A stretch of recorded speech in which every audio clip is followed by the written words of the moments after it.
So today, what I want to introduce to you is the divisibility rule, which, well, it's not an actual rule, but I kind of discovered it. Maybe not discovered it, but I kind of found it out, and I just want to share it with you. So, assuming you already know about bases, you know in our base, which is base 10, yep, that's right, base 10, 9, if you have a number, say 21, and you add the digits, so you add the digits 2 plus 1, and it's equal to 3 or a multiple of 3, that means it is divisible by 3. And the same thing works for 9. If I had 81, 8 plus 1 is 9. So 9 is divisible by 9. So 81 is divisible by 9. So that is divisibility rule for 10. Bye-bye. Just kidding. Of course I wouldn't end like this. Anyway, that got me thinking. I was like, maybe it works for other bases as well. Is there a pattern to this? And I noticed that 9 is one less than 10. Our base, right? Our base. So I was like, oh well, let's try base 3, and if you add up the digits, will it work for 2 as well? So I tried something.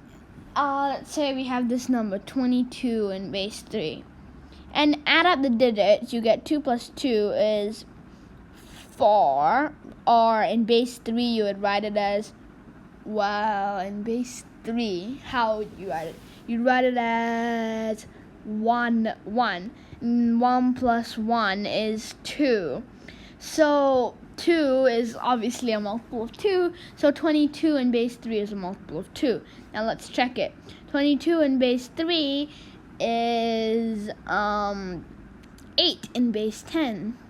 So it actually works. And then I started wondering, well, why does it work for 3 as well? And I was thinking about that, and I noticed, hey, wait a minute, 3 is the square root of 9. So maybe if I have base 5,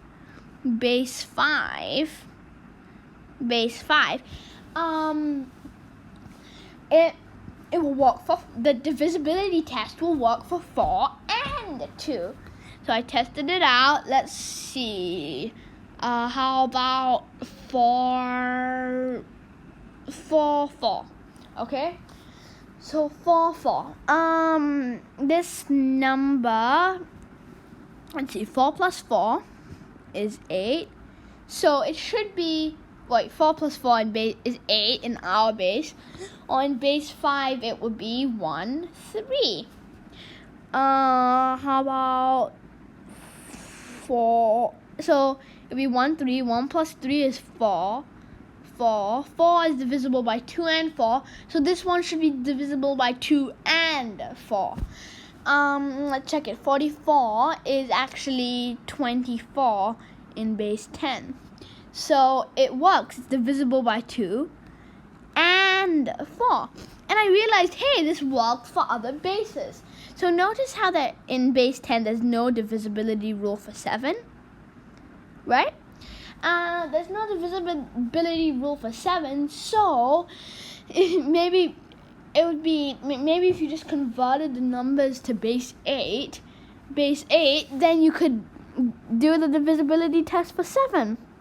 So I call this the divisibility rule. So basically, and it works for cube roots as well. So if I have a number base 28, and then my divisibility test will work for 27 and all square roots and cube roots and fourth roots and so on.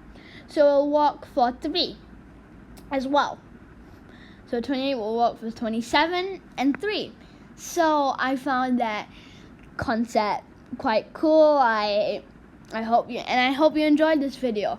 These videos will be coming out like a bit more often now, because I decided I'd get into this and do some videos. Alright, bye.